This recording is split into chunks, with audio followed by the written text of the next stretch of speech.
Welcome to the Unabridged podcast. I'm Ashley. And this is Jen. Join us for bookish episodes and check out our website, unabridgedpod.com, where you can find lots of new bookish content to grow your TBR. Sign up for our newsletter to find out more about online book discussions and upcoming events. Find us on Patreon for extra unabridged content.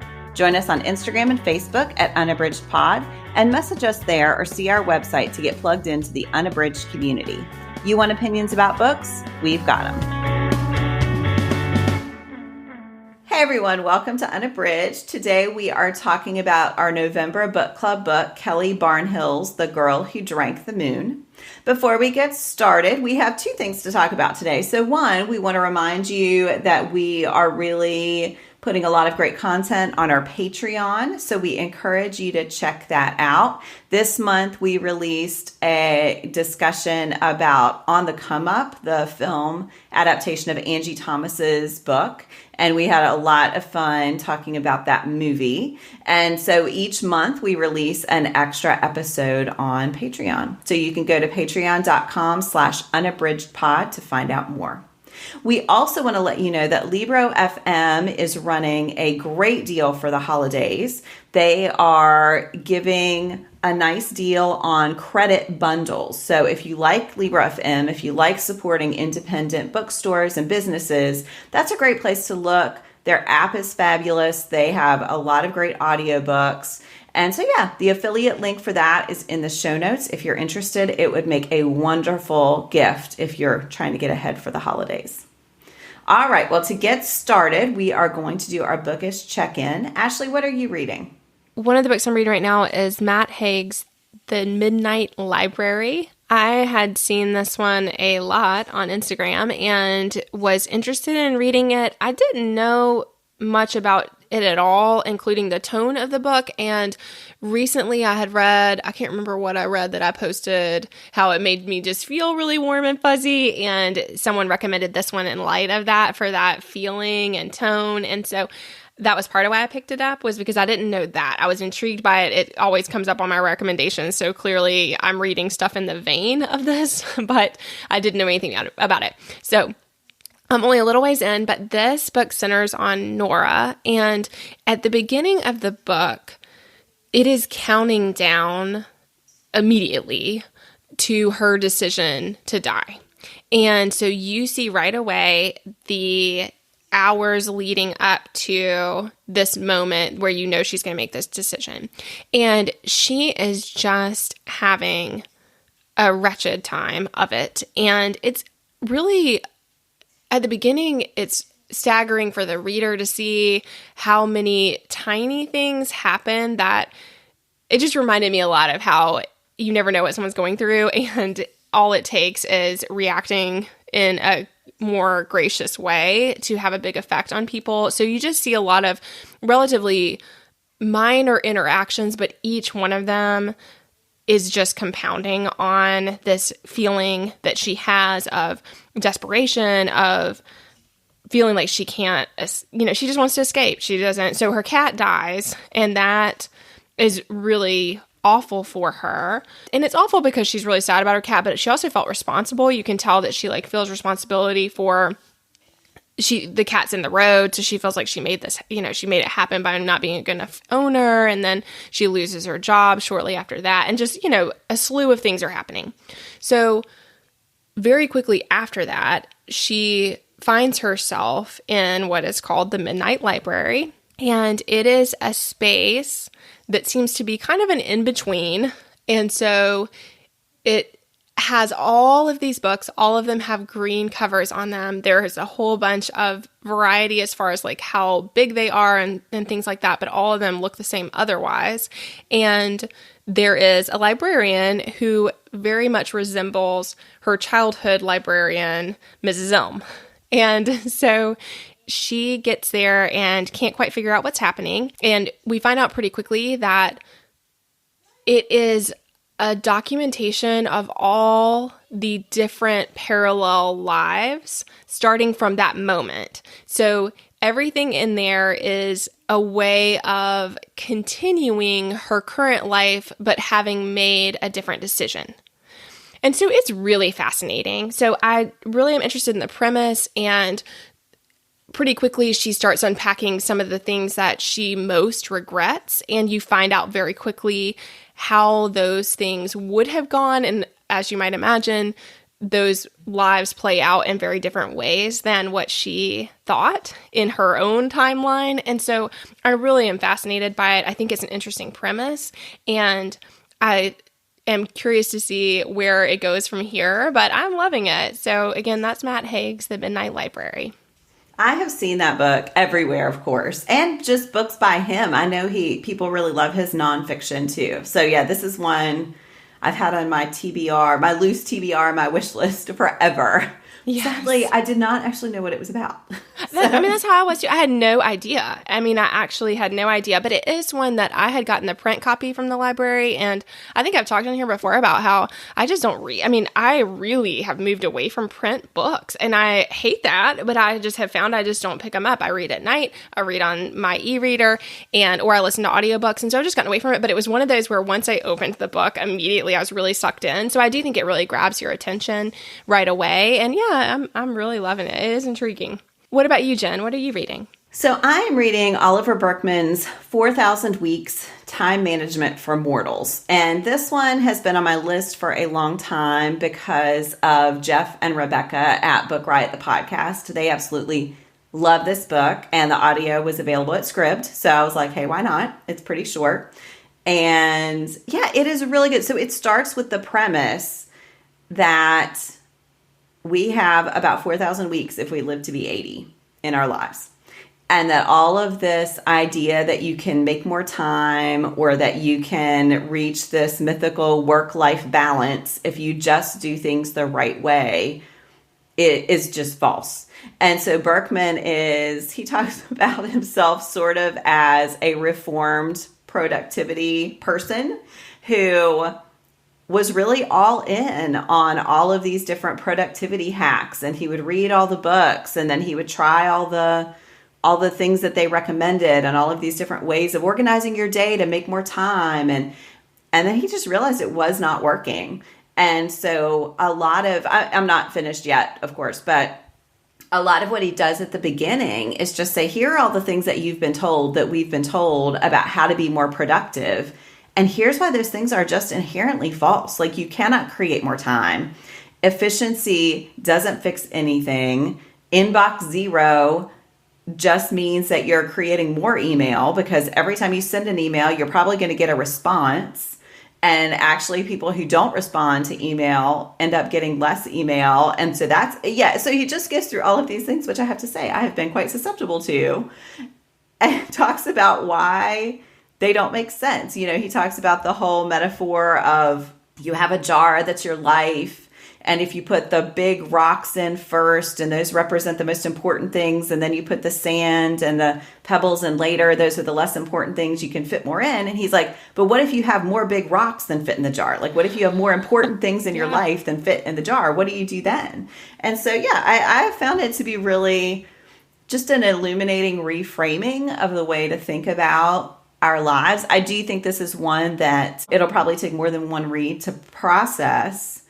I like that it's not just like 5-step plan to making your life, it's like really acknowledging the complexity. He talks a lot about philosophy, and, he references kids shows. He's really pulling from a lot of different sources to make his point. So I'm really enjoying it so far, and I can see why Jeff and Rebecca are big fans, because it is not about a simple solution to something we all know is really complicated. It's really about thinking about time in a different way. So yeah, I'm really enjoying it. That is Oliver Burkeman's 4,000 Weeks, Time Management for Mortals.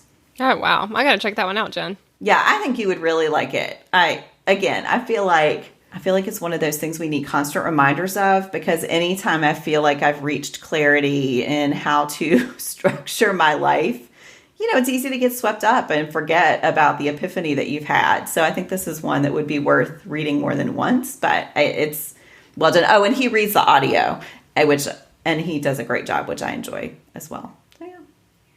All right. Well, we are going to shift into our discussion of The Girl Who Drank the Moon. I am reading the publisher's synopsis today. So The Girl Who Drank the Moon is about this. Every year, the people of the protectorate leave a baby as an offering to the witch who lives in the forest. They hope this sacrifice will keep her from terrorizing their town. But the witch in the forest, Zan, is kind. She shares her home with a wise swamp monster and a perfectly tiny dragon. Zan rescues the children and delivers them to welcoming families on the other side of the forest, nourishing the babies with starlight on the journey. One year, Zan accidentally feeds a baby moonlight instead of starlight, filling the ordinary child with extraordinary magic. Zan decides she must raise this girl, whom she calls Luna, as her own. As Luna's 13th birthday approaches, her magic begins to emerge, with dangerous consequences. Meanwhile, a young man from the protectorate is determined to free his people by killing the witch. Deadly birds with uncertain intentions flock nearby. A volcano, quiet for centuries, rumbles just beneath the Earth's surface. And the woman with the tiger's heart is on the prowl. All right, well, we are going to start with our overall impressions. Ashley, what did you think?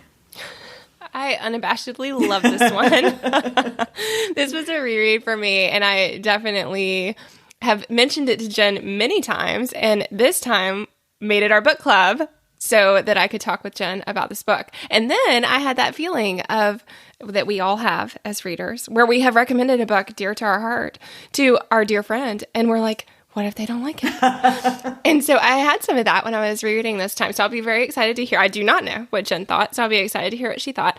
But I absolutely love it. I think that I loved it as much the second time. We've talked before about rereadings and how you never know if the book just hit you right because it was the right time. But rereading it, I felt all of the same feelings. I just think it is a beautiful coming of age story. I am captivated by the way that Barnhill shows how complex life is, and that a lot of the things that we do to protect the people we love have these consequences that we don't anticipate, and that we have to find our way through those. And so I think we see that. And then I also think that we see how societal norms pervade in our lives. I mean, a lot of what you were just saying, Jen, about your nonfiction book, about this, like, we don't even realize how entrenched some ways of thought are in our lives and the things we accept. And so that's what I really love about the protectorate specifically, is how we see that for everyone there, this horrific thing happens, and it happens every year. And yet everyone has accepted that. But because of it, the entire society is in this fog of sadness and grief, and it weighs on them, and yet it's their norm. And so I just think all that is really fascinating also. And I love all the magical parts. I mean, I love Glurk and Furion and Zan, and I love the sweet family that they've made together, and the way that they bring in Luna and how she becomes their family. I love all that also. What about you, Jen? I'm so curious to hear. What's your overall impression? You can put yourself at ease. I did love it. So I read this one on print. I intended to listen to the audio, and I couldn't get it in time for our book club episode. And so, yeah, I read the print, and I'm really glad I did. I thought I was able to really pay attention to the beauty of the writing. But what sticks with me when I think back on the book as a whole is just this kindness and this generosity of spirit that pervades the book. And I think it's just really lovely. Like, I want my boys to read it. I think there are horrible things that happen, and yet there's always this sense of hope that runs through it that I really, really loved. And we'll get into, I thought of so many other books and works that I have read. A short story. I kept thinking of Shirley Jackson's The Lottery. And I recently reread that for a buddy read. And I was like, oh my goodness, the parallels between these things that we just accept that are based in cruelty, but it's just the way we've always done things, and the way that people can use fear to stop people from asking questions. And I thought there were a lot of deeper questions that were part of the book that really are relevant, which I loved. I think it's such a great children's book because it treats children as people who are thinking and wondering about the world around them. It's so respectful to their ability to ask these big questions. So yeah, I loved it. It was really good. All right. Well, we are going to, narrow down to just one thing that worked for us. Ashley, what's one thing that worked for you?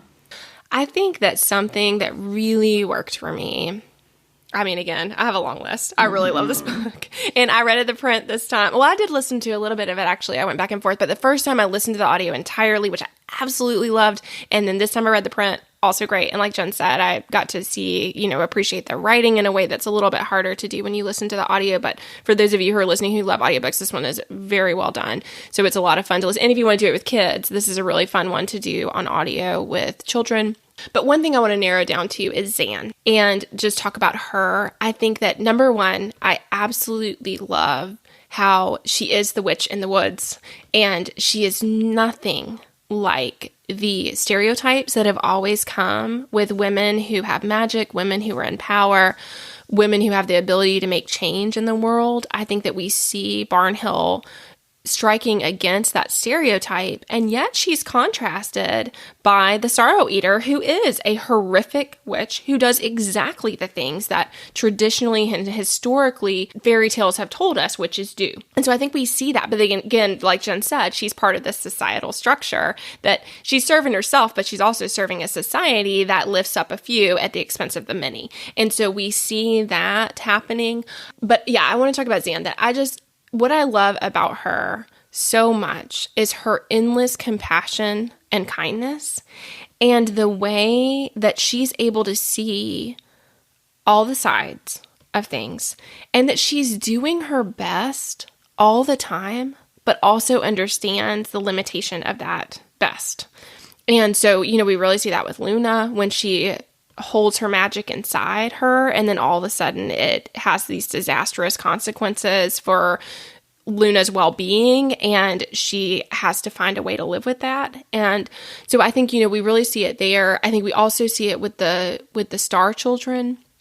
And I think all of that is, again, such a beautiful story that, like, this horrific thing happens, and yet the other towns are always waiting for this day and waiting for the child who gets selected and the family and how they come to love them and treat them as honored and precious. And so I just think all of that is really beautiful. But I feel like so much of what I appreciate about the story is her at the center and her feeling that we do what we can do with the time that we have, and that there's a time to let go. I think all that's really beautiful also, and like really important for children to see that there is a time that life is not endless for reasons, and that we don't live for an eternity for a lot of reasons. And, so I think that we see that part too with her. So yeah, it's hard for me to narrow it down, but the storyline that connects with her, I just think is really rich, and I love all of that. Mm-hmm. Yeah, I agree. She was really a revelation, and it's interesting because I've read several witchy books recently, and so I feel like I love this attempt to look at these stereotypes of women differently. And she is such a fun character. And when she turns herself into the sparrow and is desperately trying to get to this next baby who she knows she's going to be late for, but and she does not understand the fact that she does not understand what is happening, that just mysteriously there's this baby left in a circle of trees every year, and she has just given herself this duty of saving that baby without any understanding of the part that her mythology plays in the leaving of the baby. The construction of the book is just really, really strong, and her mission, herself, bestowed mission, is so great. Yeah. What about you, Jen? What's something that worked for you? I'm really torn. I really want to talk about Glurk, and I really want to talk about Antane. I'm in favor of both. You lean in on one, and we'll talk about the other one too. Okay. Well, okay, that sounds good. So I loved Glurk so much because, again, you're taking this idea of a trope of this archetype and just turning it on its head. So Glurk is this huge, ugly bog monster who is also a poet and also a creator and also incredibly kind, even though Glurk tries to be really grumpy and tough. And I love watching Glurk and Firian's interactions and the way Glurk knows all of these things about Firian, or thinks they know all these things about Firian that maybe aren't true, and yet chooses to treat Firian in a kind way so as not to break the poor little dragon's heart. And I just think that constant reminder once we figure out that Glurk is the poet who's behind all of these poems that help us to understand the world and can help people understand greater truths, is such a nice pairing. Just that juxtaposition of, I think Glurk has 6 legs, and the descriptions make it clear that Glurk is not fitting anyone's definition of beauty. And yet Glurk has a beautiful soul. And so I just really loved that character. It almost makes me want an adaptation of this, although I think an adaptation could never capture the magic of this book. But I would love to see how artists would portray Glurk, because I think Glurk would be a really fun, it would be a great artistic prompt to give someone all the descriptions of Glurk through the book and just see what they came up with. Yeah, absolutely. Yes, I love him also, and Furion, and that relationship, I just think it's all really sweet. What do you want to say about Antane? I just really loved Antane too, because again, right, the trope is here's this hero, this warrior who's going to save everyone from the witch. That's the outline of what happens toward the end of the book. And yet Antane, again, is rooted in kindness, is rooted in love, is rooted in trying to do the right thing. He's just trying to be happy and live a life with his wife and his baby. He doesn't care about the privilege and the wealth that his mother so desperately wants him to have. So he goes along with what she wants for a really long time. When he becomes scarred, he's aware of it and a little self-conscious of it, but only because other people are self-conscious of it. And so this whole notion of handsomeness and ugliness, I think, is complicated. And I just think, his final mission to go out and kill the witch is based on false knowledge. He's trying to do something very, very brave. And then you see the way it all turns out, and it's just lovely. So yeah, I just thought, again, Barnhill is so clever at taking these fairy tale tropes and these heroic tropes and, the whole idea of these quests, and showing that they can be really complicated when real people are at their center. So yeah, I really love that one too. Yeah, and I thought his relationship with Athene was really showed that even things that seem really horrific, like the scarring of his face, have consequences that can be really great, and that they can have these results that can be so unanticipated, and that we see there. And I loved Athene when she realizes that Sister Ignatia is away from the tower. She is also fiercely brave and ready to take action. And I think that we see them both seizing the moment to bring about change. And so I love that also, because I just think that what we said, the societal norms, and everyone accepts them, and that's part of how they function, is because everyone accepts them. And if people didn't, they wouldn't function. And so we see that when the two of them take that moment, each takes action, then it does bring about this enormous change. Yes, watching her deal with Antane's uncle is just one of my favorite moments. And he is so horrible, not just because he's evil, but because he is weak. And just, it is his weakness and his susceptibility to temptation and his unwillingness to give up even a bit of his power that makes him perpetuate this horrible system. And so, yeah, I think, he could turn out to be a decent member of society, but he needs someone to tell him no and to confront him. And Antane tries when he's younger, but he just is too young at that time to be able to make a real change. But yeah, I love that scene when Athene is just brushing him off in the most polite way possible. It was really fun. Yeah. Yeah, and that there's nothing for Garland. He doesn't want to give up his luxuries at any cost. And so he will sacrifice even his nephew, whom we know he loves. Yes.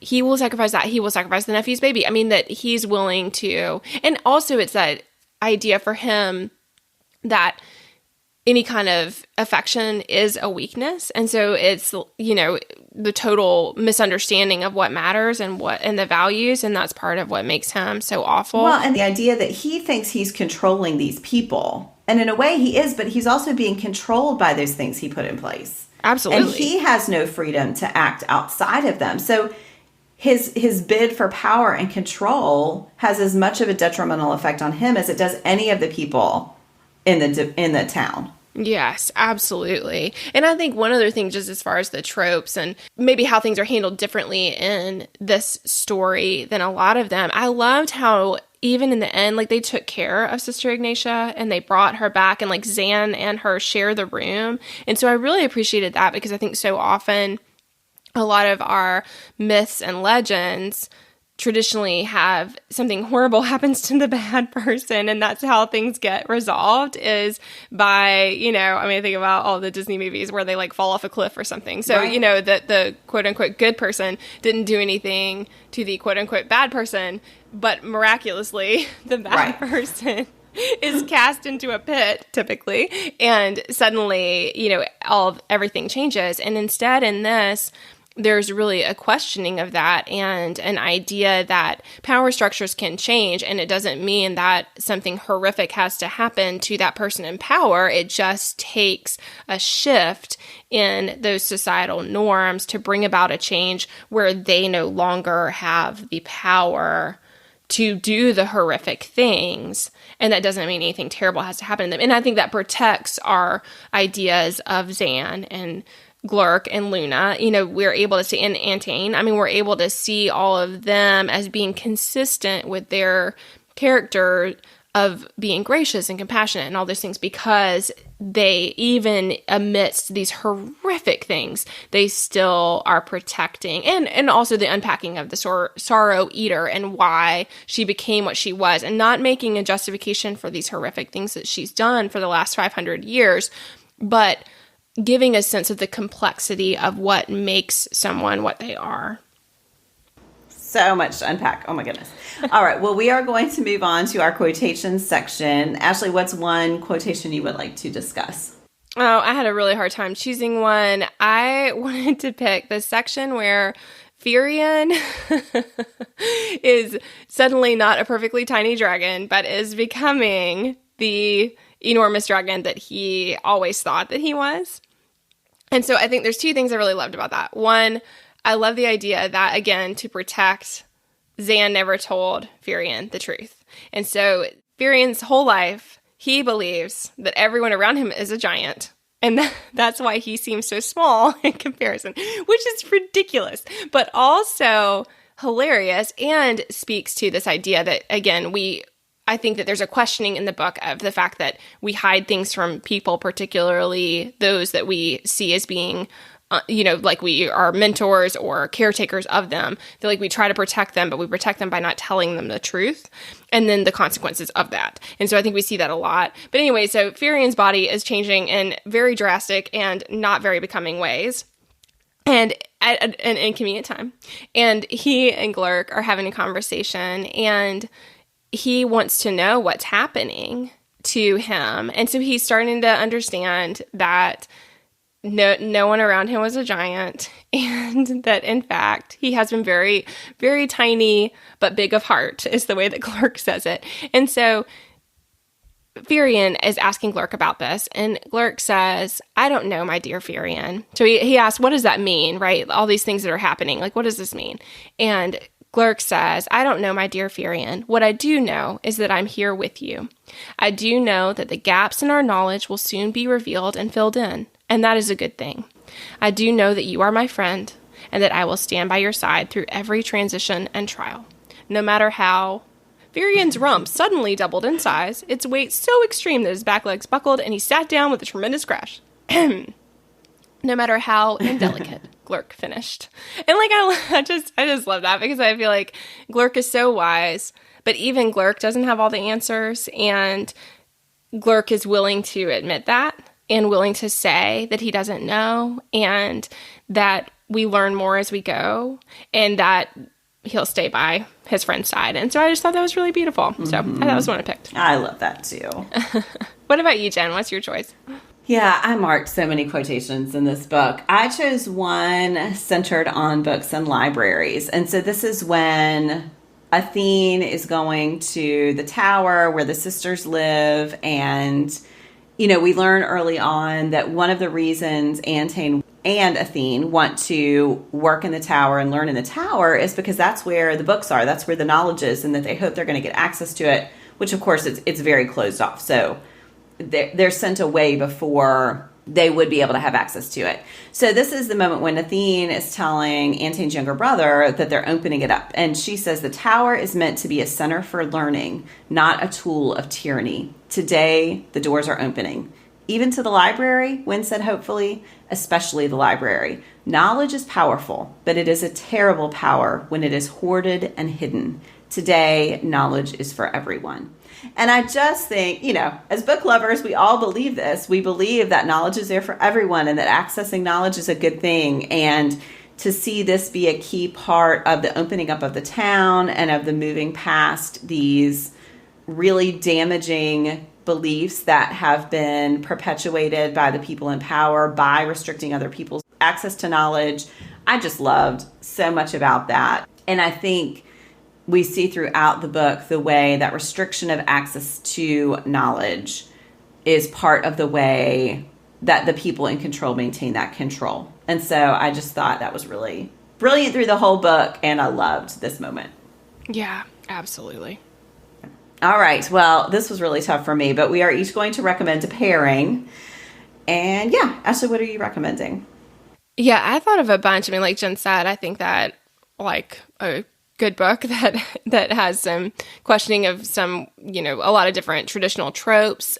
There are a lot of different ways to go here, but I am going to recommend Tay Keller's When You Trap a Tiger. And this one was recommended to me by some of the Unabridged ambassadors, so thank you for that. This was another 5-star read for me. And this one centers on Lily, and she, at the beginning of the story, she and her family, her mother and her sister, they're all going to live with her sick grandmother.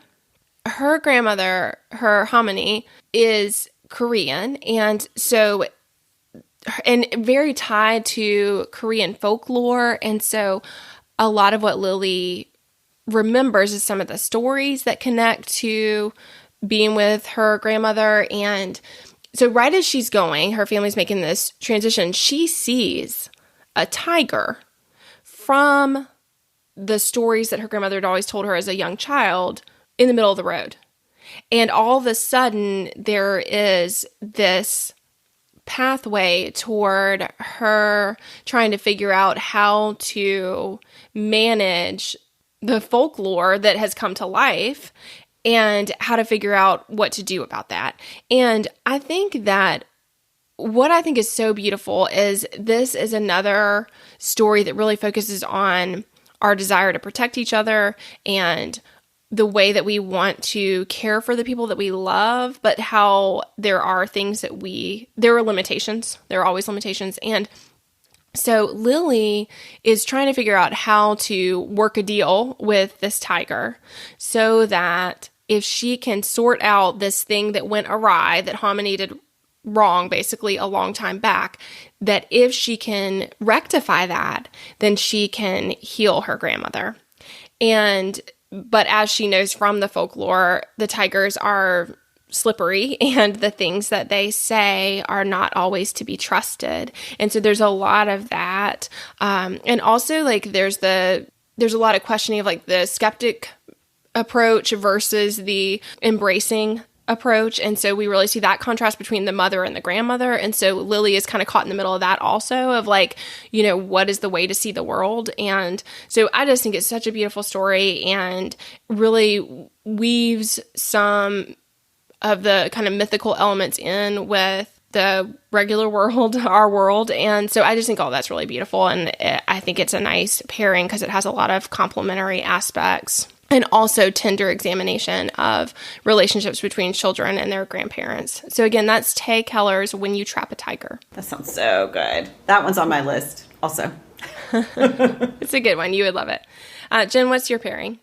I really had a debate here whether to go. There were several dragon books that popped up into my head, like dragon-centered books. But I think ultimately I'm going to go with Melissa Albert's Our Crooked Hearts, which I just read with the Totally Teen Buddy read. And so Melissa Albert also wrote the Hazelwood duology. I still haven't read the second book. And that is similarly this magic-filled world centered on stories. But Our Crooked Hearts is really interesting. It took me, I had forgotten that this was the same author as the Hazelwood, and then it came to me later in the book. So Our Crooked Hearts seems as if it's about this conflict between Ivy, who is 17, and her mother, who just seems both very removed and also very controlling of her daughter's life. And what eventually becomes apparent is that Ivy's mother has control over magic, and that Ivy maybe does too, but that is not something she has ever been allowed to know. And this is one I keep hesitating, because even that much I feel like is sort of a spoiler, but I also feel like you have to know that for me to talk about this book as having a parallel with The Girl Who Drank the Moon. And so I think both stories, Our Crooked Hearts is written for a YA audience. But just like The Girl Who Drank the Moon, both books talk about what it is like to be a parent who is caring for a daughter with great power, and how you both enable that power but also protect them from making bad decisions with that power. Just like The Girl Who Drank the Moon, I feel like the child's perspective is a huge part of it. In Our Crooked Hearts, it alternates between Ivy's perspective and her mom's point of view. And yet, as a parent, the part that resonated with me is, how do we make decisions with the right thing to do for our children to enable them to step into who they can be, but also to protect them from all of the things that can be perilous about that. And so, yeah, I've kept seeing parallels, even though I think the tones are very different. I think Our Crooked Hearts doesn't have that same magical fairy tale feel that runs through The Girl Who Drank the Moon. And yet, I think some of the questions that it is asking are very similar. So I really loved it. I was blown away by it. And so I would highly recommend Melissa Albert's Our Crooked Hearts for those of you who like both children's lit and YA lit, and you want to see different treatments of a similar storyline. Yeah, that one sounds great. And it was making me think we did not talk about Luna's mom in our discussion, which is okay, but I just wanted to tack on that I loved that whole storyline as well, and just how it shows that what can seem to be madness is often mislabeled and can be tied up with grief, and that there is power in suffering, and that there are things, again, kind of like with Antine's injury to his face, which of course is all tied up with the mother, but that there can be, that not everything that comes out of that kind of situation is always bad. And so even though, of course, for the community, they needed to bring about change, it just kind of, harkens to the idea that compassion and love go a long way toward healing, and that, things aren't always what they seem. I just think there's a lot of that with that. Yeah, with her mom. Yeah, the whole part when the people are in the protectorate are being reunited with their children is such a beautiful part. And just that whole idea of the fact that, of course, they're sad that they missed out on those many years with their children, but they're also so glad to see that they had happy lives and weren't dead. I mean, on the most base level, but also that they had happy lives, and to be grateful for that while also acknowledging the grief of not having lived with them. Anyway, it's a really nuanced book. Yeah, it was really... Yeah, and that even when Adara lives with Luna and all of them, that still, it's not, she's not suddenly all entirely cured, quote unquote cured. I think I loved that also, that like life is complicated and that trauma doesn't immediately disappear, and that even if there's a beautiful resolution, that resolution doesn't mean that all those things go away. I just loved all of that. I thought, like you said, I think it's really nuanced, and there's a lot that you can unpack in the different characters, but... All right. Well, how many bookish hearts? I know the answer to this already. How many bookish hearts would you give it, Ashley? Well, I showed my cards at the beginning by saying that I was worried about whether you would like it. So, yeah, definitely 5. I love this one. I think it's a beautiful book. Yeah, what about you? 5 for me as well. All right. Well, we are going to wrap up today with our Give Me One. And this is morning or night. Are you a morning person or a night person, Ashley? Yeah, so for a lot of my life, I thought that I was a night person. My family stayed up late, and I stayed up late as a kid, but surprise, surprise, I'm a morning person, for sure. I'm definitely, if I think about just like mental state, productivity, all those kind of indicators of when is your best time, I have to say morning for me. What about you, Jen? Yeah, I feel like this is complicated for me, and my answer is different during the school year versus the summer. My default, what I would rather do is stay up later and get up later. But my life means that I need to go to bed a little earlier and get up very early. I am more productive in the morning usually, but I think that's driven more by circumstance than preference. So I don't know. There is a point at night at which I just cannot function anymore. And, so I'll read, but I can't grade past a certain hour and I can't create things past a certain hour. But yeah, that makes sense. My life partner, I feel like the night is definitely when he does a lot of his writing and things like that. And that is just not me. Mm-hmm. So I think that's what I've realized over time is just that there are things I can do at night, but as far as things that require a lot of creativity and creating, any kind of content, that I definitely have to do that in the morning. That's not something I do well at night. So. All right. Well, thank you everyone so much for listening. We would love to know what you thought of The Girl Who Drank the Moon. And if you have any books you would recommend as a pairing for this one, I'd love to add to my TBR. Thanks again for listening.